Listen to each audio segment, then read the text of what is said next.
podcast is part of the Sports Social Podcast Network.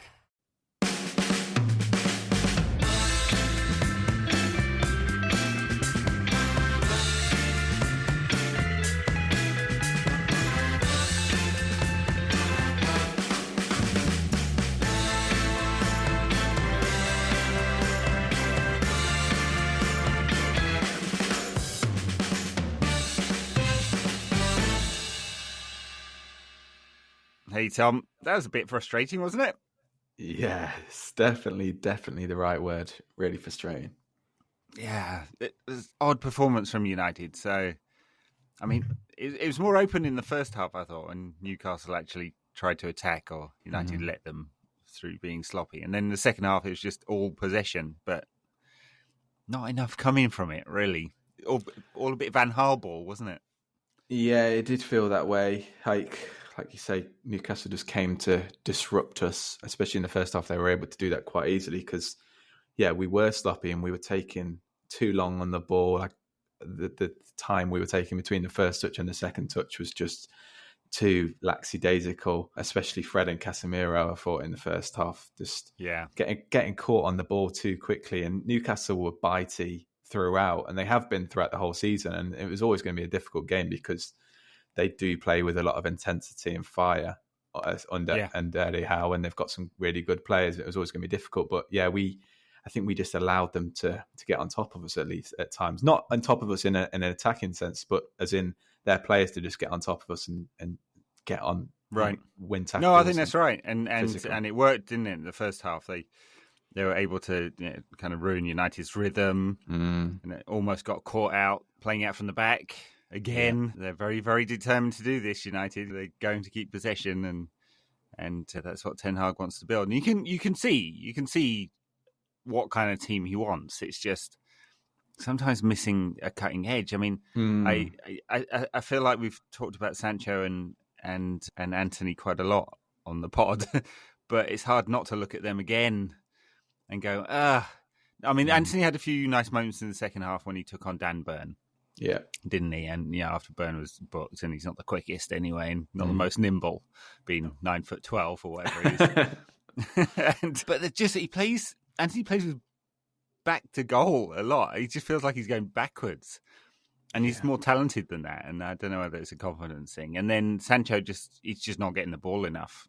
He's not finding the right spaces. He just doesn't seem to get involved, and it just led to United having like 60% possession and just barely a shot on target, 2 shots on target today, and I thought a lot of it was just that not attacking enough through the wings, and it was all going quite central and quite easy for Newcastle to defend it as a result.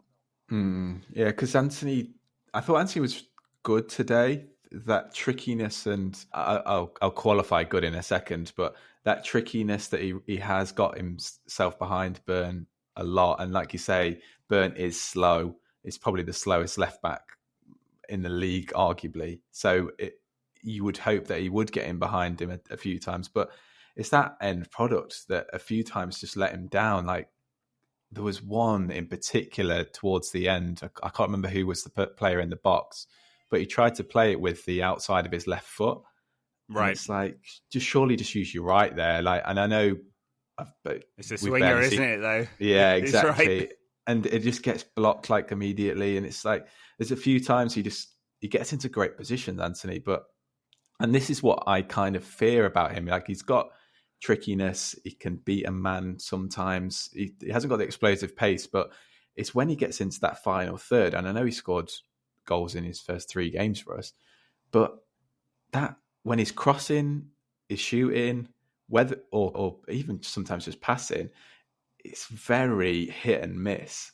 And there's one ball in the first half where it was quite an easy cross to Ronaldo at the back post, and he had loads of time, and he just overhit him.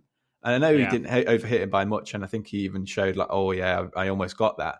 But that's not a difficult pass for a £100 million player. And I don't want to be that person who does say he's a £100 million player, but he was worth a lot of money, and he's supposed to be top tier quality, and you'd expect him to make that cross. And then there's just a few times where he's just being let down at the crucial moment by a lack of technical quality. A lot of the time. It does feel like that. I mean, he's got a lot. he's got a lot about him, and there's a lot of potential. But yeah, that final ball, that final pass, just aimless floating in crosses when he comes back in on his left foot, and he can't use his right, so he tries to outside of the foot it a lot and doesn't get that right. And yeah, it is missing. I guess the £100 million thing will be a stick to beat him with, and it's not his fault that United are just so bad in the market that they paid twice what he was worth or something. So yeah, he's not the finished product, and we'll see whether he ever becomes the finished product.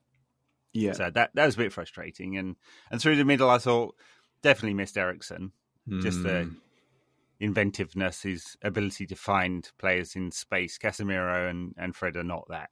They bring something else, and Casemiro, like he likes to get stuck in. This was his kind of game, wasn't it? He was two-footed someone in the second half, didn't he? Yeah. So, but yeah, just that ability to find the right player in the final third, which Eriksen has brought this season, was kind of missing.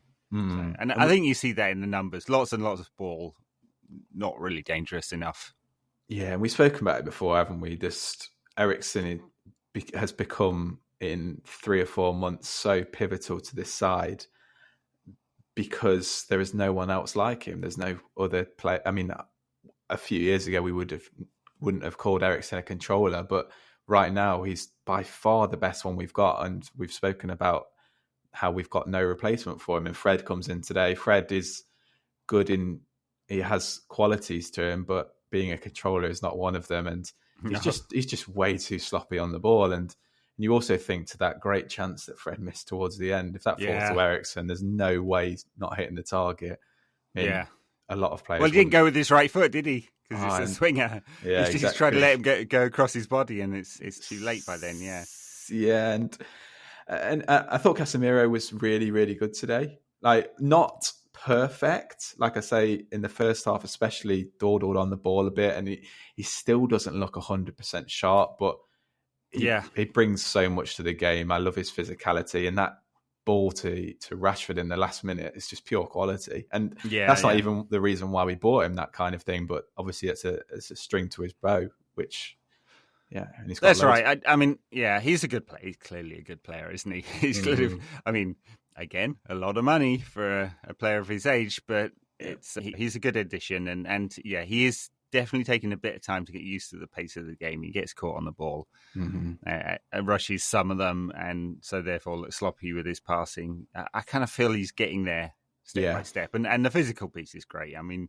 United definitely need someone who'll compete, definitely, and he's got that kind of presence. So I guess because we should talk about a few of the incidents, especially second half. There are a few interesting ones, weren't there? Ronaldo pinching the ball off the keeper and putting it in the net.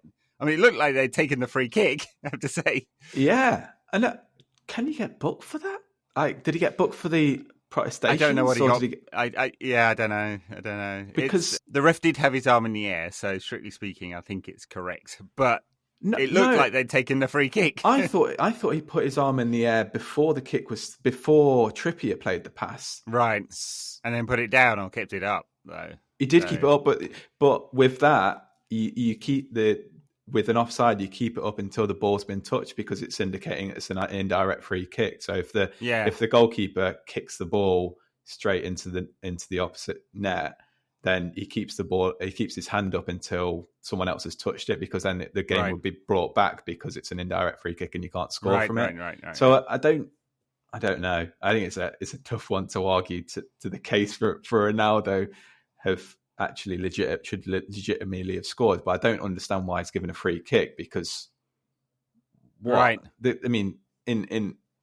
kicked the ball to like it would be a free kick. I mean, I guess the ref's saying he hasn't taken the free kick. Trippier's playing it back to the keeper for the keeper to take the free kick and boot it up the field. So I think that's harsh booking. Nani a few years ago did something similar, didn't he? Yeah, exactly what I was thinking. And then that was just a beautiful moment. But I think that was a little bit different one, because I think Aurelio Gomez thought it was a free kick when he rolled it out, and then Nani was just like, no, kick it in. Yeah. That was beautiful. And then there's the trip on Sancho that went to VAR, and they decided that wasn't a penalty. I mean, I don't know. It looks like a foul to me. 100%. I thought that was a stone waller. But The rule seems to have changed this season. Also, the rule seems to be completely different inside the box and outside the box. The amount of soft free kicks that happen outside the box, and then almost as soon as it gets inside the box, it has to be, I don't know, you have to have been 2-footed or kicked in the knee or something for it to be given a penalty. I thought that was a blatant foul. Oh, I mean, I don't know how they would justify it not being foul. Because the fall was a bit exaggerated. Yeah, or he didn't kick him hard enough or something. But Sancho's running at that pace, like almost off balance a little bit because of the way he's turning inside on his right foot. Like that's going to kick anyone over. And these footballers, people like say, "Oh yeah, he might have gone down easily." But yeah, you need to understand that what they're doing in that moment, and these footballers are not being made. They're not like rugby players. They're not being made to take this immense force, are they? They're right. They're very slight. And plus, people. Plus, if he doesn't go down, I mean, I think he couldn't have stayed up. But if he doesn't go down, he's not getting a penalty. So, no. What are you going to do? Exactly. It was a very odd one, and Pawson was annoying for most of the game, to be honest. And then there was the one before that, the Ronaldo one, where Trippier took his right leg as he was his leg out. standing. Yeah. I thought that was a Stonewall penalty as well. I mean, the only excuse I guess you can excuse. That's not the right word, is it? The only reason perhaps VAR didn't give that one is that it's not under control when Trippier's taking him out. He's already got the shot on. But he takes both legs out afterwards. Yeah, I feel like he was almost like Ronaldo was about to plant his right foot, or maybe had just planted his right foot, and Trippier takes that plant, and then it, as a result, like his left foot goes wild because of his right foot being taken out. I thought with both decisions, they looked at it for 10 seconds each.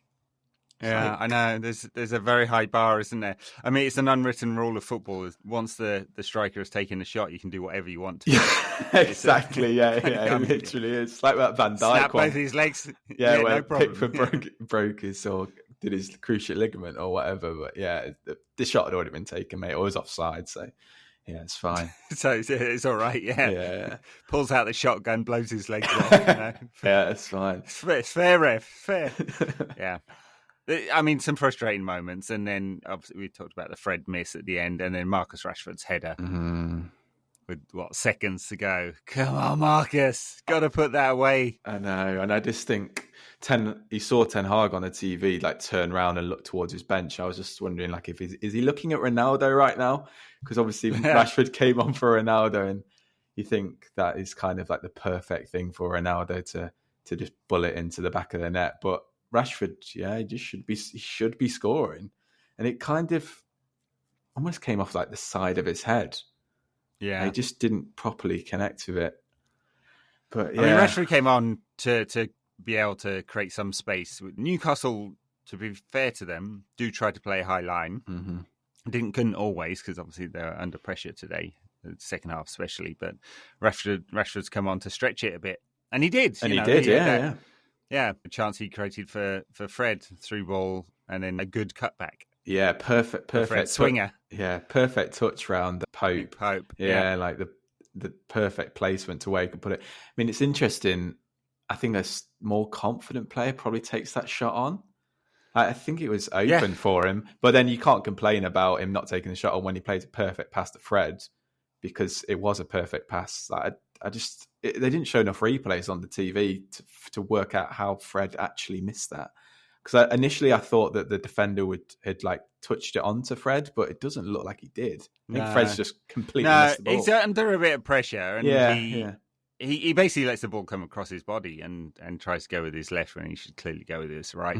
Just it's just simple. It's a simple tap in. It is a simple tap in, yeah.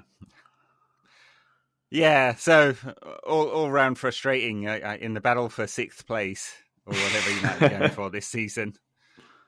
Yeah, I mean, look, it's pretty repulsive that Newcastle are around wearing the Saudi Arabia kit today as well. Yeah, wearing the Saudi FC kit. I mean, it's pretty blatant, isn't it?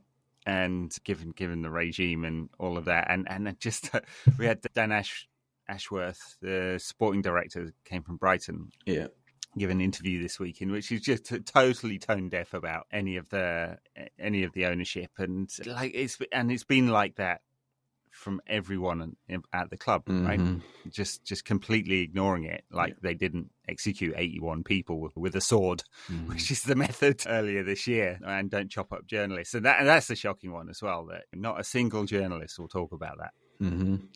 Like one of their own being dismembered because he wrote some critical stuff about the regime, and it's just not mentioned. Sport washing, business, soft power, whatever it is, it works. Yeah, 100%. And so Newcastle are rising up the table. They've got a good manager who's done youngish manager who's trying to go places, and he organised them very well today. And they've got money, and they'll spend it, and they're going that way up the table, and it's very unfortunate for football.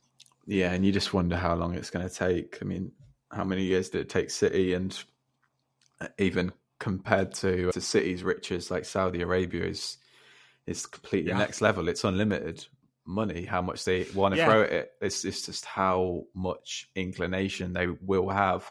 I think there was a few kind of murmurings this summer. Are they really going to put their all into it? But they don't need to put all their all into it. They don't need to put anywhere near their all into it. They can just do this slowly and surely, and they will be dominant in a few years' time. I don't think there's any doubt about that whatsoever. Money always counts in football, and exactly. The only thing that's slowing them down, I imagine, is trying to comply with the Premier League's, what's it called, profit and sustainability rules, which allow them to spend something like 35 million, or actually that's FFP, old FFP, isn't it? I can't remember. It's a few tens of millions above budget. Can be put in as equity, and we'll see how much they do on the cheating front with the contracts. That's exactly. Premier League clubs voted in this thing where it has to go to a committee that says is that market rate. That may slow things down a little bit in terms of what they'll spend. Maybe they're only buying the 30 to 40 million pound players for now. That's it, isn't it? 60 to 70 million pound players or whatever it'll be. But the inevitability of Newcastle competing for trophies and European places just seems inevitable. There you go. Tripping over my words today. But it really does. Like Klopp said it the other day, like quite overtly. It was interesting what he said, actually. You don't really see managers come out and say that we can't compete with a rival like that, especially after years and years of competing against them. And I know Klopp's in a bit of a funk at the moment, but he was completely truthful in saying that we can't compete with City, and there's only 3 teams, and obviously he meant PSG and Newcastle in that, and he can see it from a mile away, and I think we all can. Like right now, City and Newcastle are just a mid-ish table team who are on the rise, but it's really not going to be long until they are unfortunately backed by this horrendous regime. One of the top dogs, and probably the team who are just going to be competing with City in the league. Because I mean, United, are not going to be like that. Even if we get taken over by some American hedge fund, which everyone else is, or we keep the Glazers, we're not going to be able to compete with them.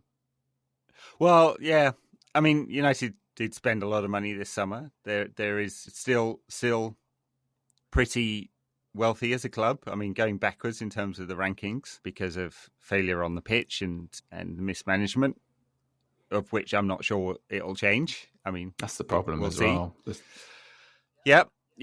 And obviously City's got City money and a conveniently large amount of commercial partners from the UAE. Can be very convenient, and Liverpool can compete to an extent financially. They spent 100 million on Darwin Núñez this summer, right? And their model has always been to try and find value in the market. That was atypical of them. And then Chelsea, well, they spent a lot of money because they kind of had to spend a lot of money. They had players leaving, and the new owners wanted to make their mark. Todd Bowley running around Europe pretending to be a sporting director, loving it. By all accounts. So I don't know. It's a tough environment for United right now, and Ten Hag is trying to build a team. United need Champions League football to start moving forward financially and as a club. And and it's not guaranteed this season. I mean, it already looks like with Arsenal doing so well and City being City and Spurs very competitive, already looks like there's really only one place available in the Champions League. It'll be between United and Chelsea. If United can get enough wins, which they couldn't today. Yeah, and I think today was largely encouraging though. Like Newcastle are a good team, and I think there was a part of me today that was a little bit fearful that they might come and turn us over, because I know we've had some good wins, beating Arsenal and Liverpool are really, really good wins, but I still haven't been totally convinced with certain players and Ten Hag himself. But I thought for us to go and dominate that game as we did, I know Joel Linton hit the post and bar in that one move, but they didn't have much apart from that. And I don't think Newcastle actually came to try and win the game either. But we should have won that game, despite us not creating too much. Fred obviously misses an open goal. Rashford misses a very easy header. I think we should have had 2 penalties. Yeah. There was a lot of encouraging moments, despite how frustrating it was and how, for long periods of the game, we had a lot of possession. We didn't look like we were going to score. But it like the building blocks are there. And despite taking into account how bad we were towards the end of last season, how bad we were in the first 2 games, we are progressing, which is good to see. And it's going to take time, obviously. But yeah, I thought, to shine a little bit of a positive light after that talk about Newcastle and us maybe not being able to compete with them, I thought that today was actually quite encouraging, despite obviously not getting the win, which would have, galvanised confidence even more. Yeah, I mean, look, United, I see where Ten Hag's going. Mm-hmm. I think that's what I'm trying to say. I kind of, you know what he's trying to build here, and it's getting the right combinations. I mean, with Casemiro there, United are going to be competitive in midfield. With Eriksen back, United will have not just control, but the ability to find angles and spaces. And if Anthony Martial gets fit again, a bit more dynamic up front. Mm-hmm. Yeah, we'll see with him. He obviously can't stay fit, which is a major problem. So there are options. So I'm longer term. It's hard to be super confident just because of how the Glazers run the club, and it's like the path towards like competing for the title and competing for the Champions League seems very long. Yeah, that path, but right now it's a competitive team. We know where we're going. Got talented players. If he can harness them and keep them fit, there's a chance that United make the Champions League this season or go deep into the Europa League. Europa League. I was going to call it UEFA League. The Europa League. So yeah. Anyway, so you're right. Some positive signs didn't quite work out today. Details. But and the personality is there as well, which was questioned very rightly last season. Like this team are complete like Fruit Loops. Like there's nothing that we can even take from a personality perspective. They were moaning at each other. It felt like there were so many egos just loitering for their paycheck. Whereas now there does seem to be a togetherness. Like I love the addition of Martinez. Obviously, I think he brings so much on the ball, but so much in personality. Dalot is a great personality on the pitch. Like despite his limitations, but actually I think he's been pretty good recently. We do know his limitations, but his personality is massive. Varane looks like a different player this season. I love Casemiro's presence, and he's got that obviously winning mentality, winning 5 Champions Leagues with Real Madrid. Anthony, he's an interesting one, but he has a very fearsome personality and a winning mentality. So those additions are really good. Eriksen's got a great temperament as well. So I think the personality is also obviously hugely important in football, but it's going in the right direction, especially after the horrendousness of... Yeah, I mean, look, we haven't challenged for the title at all since Ferguson left. I mean, the second place under Mourinho and second place under Ole, always well behind. Mm-hmm. And so, yeah, right now it's looking to try and build something for the top 4. I don't know how many players it is away from really competing. I mean, you look at the players on the pitch and you'd think there's a lot of talent there. No, and some depth now after bringing 5 players in over the summer. So it's going in the right way. It would be nice to have a reliable goal scorer, one that's not 97 years old. Of the Ranić crane. So I think that is also a good positive to take. And if we can tactically get better, like you say, there are clear signs that it's turning into a little bit of a Ten Hag system, then you never know what could happen this season. Obviously, we're trying to go for a top 4. And then, but like you say, there's obviously the fear in the back of the head. This is a Glazer club. We've seen what's happened before. Like, we may finish in the top 4 this season. And then, where do we go from that? Are we just a top 4 club now? Because, challenging is a different matter. Challenging for a title, that is. And maybe that's the next big purchase. I'd be surprised if they do the business in January. It's much more likely next summer, but maybe that's it. I don't know who that is. No. Though.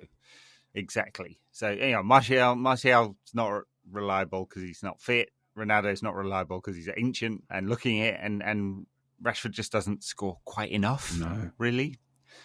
And so, I mean, obviously the money, I imagine, will be there to go spend big. Because, I mean, United's FFP position, I haven't actually calculated it, but it must be close to the limit, given how much they've spent in recent years. But, they have spent money.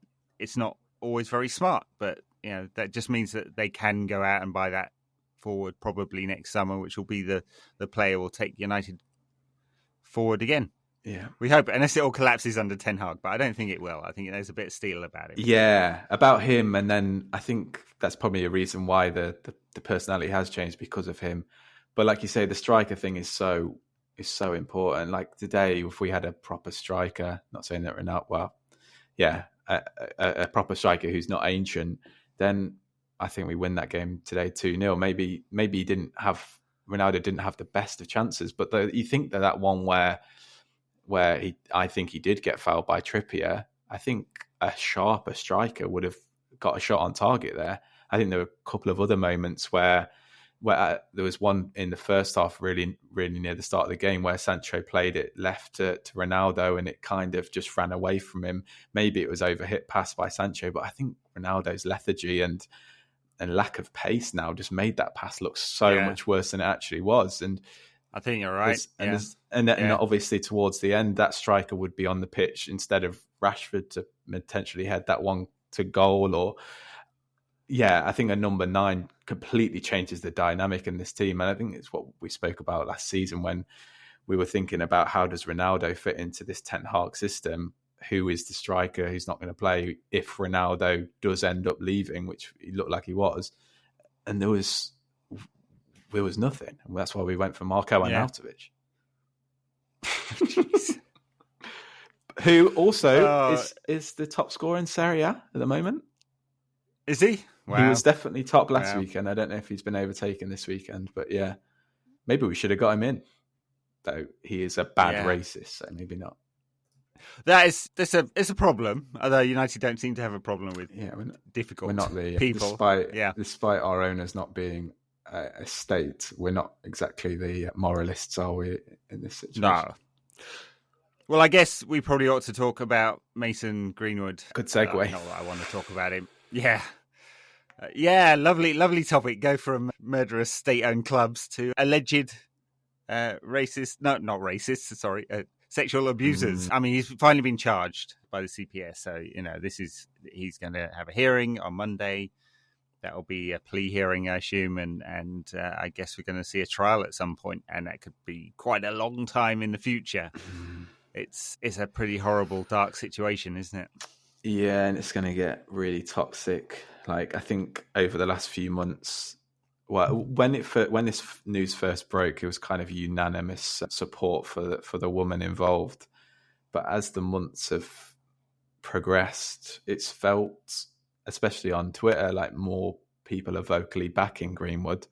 Maybe I don't know if that's people who actually go to games, or it's just the internet fans or fans from whoever it is. Like there is some support from out there, and I feel like that when that trial happens, and you know what trials are like, especially between a man and a woman. You saw it with the Johnny Depp case, and you're probably going to see it soon with like what's happening between Brad Pitt and Angelina Jolie. It gets very, very toxic. You get people who are picking sides like it's a football game. And you will, when we start to hear the Mason side of the story and we start to hear the PR, it's just going to get horrible. And you saw it with the Ched Evans case. I'm not saying that Greenwood is guilty, but you get people who jump to conclusions at the first sign of any kind of innocence from either party, and it's going to get it's horrible. It's just horrible. It's going to get played out in public like this. Yeah, and yeah, it is, and it's going to take a very, very long time. I imagine we're not going to see a trial. I mean, what did it take with Ryan Giggs? It took like 9 months or something, didn't it? From charging to a case, and then he's going to probably get tried again. Isn't he, Giggs? I'm not sure whether I think it is. Yeah. So hung jury. So yeah, so we're not going to see Mason for a long time. I mean, there's plenty of supporters who would like to never see him back at the club, as well as the kind of internet people who are like, yeah, we just need Mason back. I mean, there are a weird number of accounts that have like Greenwood as their avatar. Yeah, and you see like with like tens of thousands of likes on it and stuff. It's like, who are these people?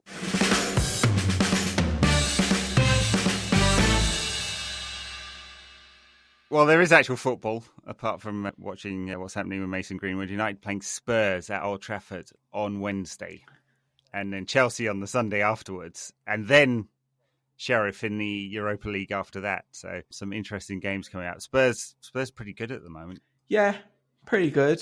But I think yesterday they against Everton had a couple of really good chances to make it 1-0 in the first half. And Nana, like pretty much one-on-one. I was going to say Dorian Gray then. I can't even remember his first name now. Gray, Damari Gray, when he had a really good chance to make it 1-0 as well, with pretty much the same chance as Onana, really, just blazing it over, both blazing it over. Yeah. But this just steal to Tottenham a little bit like United are kind of finding on the Ten Hag, and that's typical Conte, isn't it? And they've got so much class up in the front line, especially with Son coming back into a little bit of form now. Harry Kane, obviously, as always. They're an interesting team. They're nowhere near the finished article at this moment in time, but they are, I think, progressing, and they're a completely different outfit to what we've seen from Tottenham for so many years since, I guess, Pete Pochettino. They've gone through this. They play a completely different style to the Pochettino team. I mean, they're kind of, I guess, Bentancur and Højbjerg in the centre of midfield. That's pretty, I don't know. It's not very exciting, is it, those two? But they do a job, don't they? And then he'll play through at the back, presumably, because that's what they've been doing. And then Richarlison, Son and Kane up front, which is pretty dynamic. I mean, Son obviously hadn't scored for a long time, or just didn't seem like he was in form this season. But he has scored a few recently. It looks like he's coming into form at just the wrong time for United. Decent win over Everton. I thought they were pretty good against Eintracht Frankfurt. Yeah, they did look good in that game. Nearly blew it, didn't they?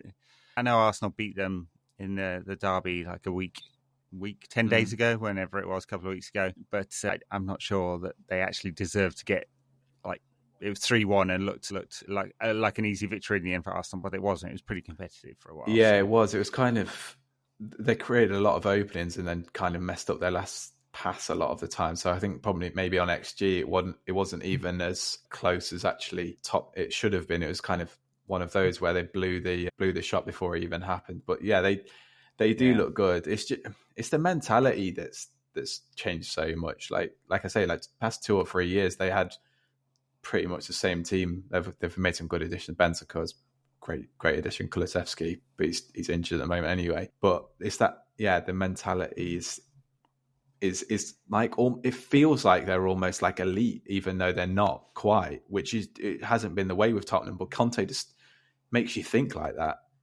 Like, and that's what we thought last season, when as soon as Conte took over, it was like, who are United going to be battling the top 4 for? And you just think, Tottenham is surely going to be there just because Conte is very good at what he does. And no, they don't play the best football, like you say. They're quite, especially in midfield, they're quite rigid and not particularly expansive, though their front three are dynamic. they have a mentality just thinks, we're probably, we can win this game. And that's going to be a problem on Thursday. They might not, they're probably just going to sit deep and try and counter-attack us, but they are going to be very dangerous, as we've seen in recent years. Like Kane and Son have ripped us apart. They beat us 6-1, didn't they? Yeah. I think we know exactly how they're going to play. I mean, it'd be interesting. I mean, just watching the evolution of Ten Hag's side at the same time, and the kind of possession dominance that he wants to build. Is that the pattern?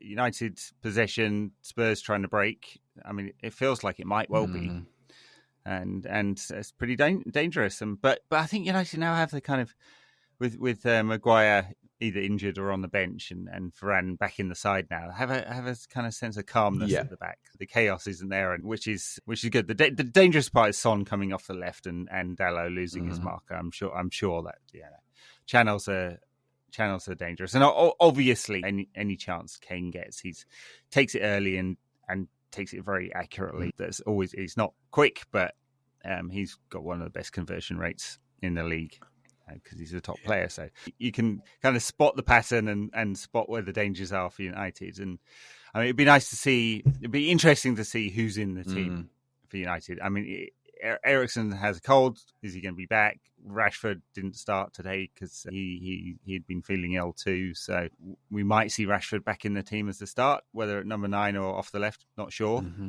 I imagine they want a bit of pace. Ten Hag will want a bit of pace. And if Eriksen's fit, he comes back into the team, I'm sure, for Fred. Yeah. And it's going to be interesting to see how, like, against City, obviously we were battered beyond sight, but when we turned the ball over, City were just in on our defence straight away. And it was a problem, I think, in the first 2 games especially, but it has been a problem under Ten Hag when we do have a lot of possession, we do have moments in the other team's half, we look really exposed when we turn the ball over. And Tottenham are the type of team that will really take us apart if we are like this at the weekend. So it's going to be interesting to see how on Wednesday. It's going to be interesting to see how we've learned from that City game and how we've learned throughout the season.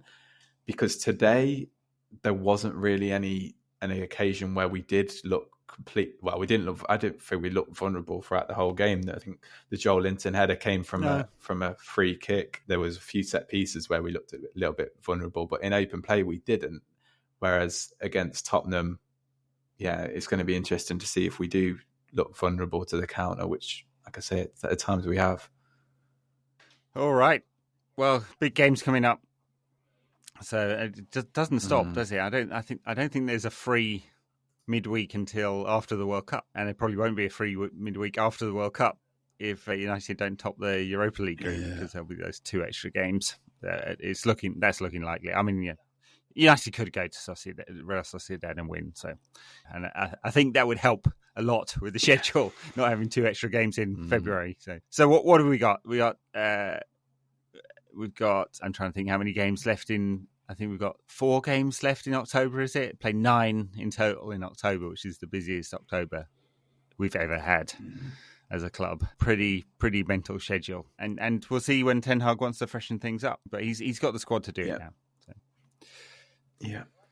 All right, guess that's it. Backers, we'll have a chat about the Premier League. We're recording this as City are playing Liverpool. I don't think we'll have any commentary on that one. But, the rest of the Premier League, everyone else will see you in midweek. Thanks.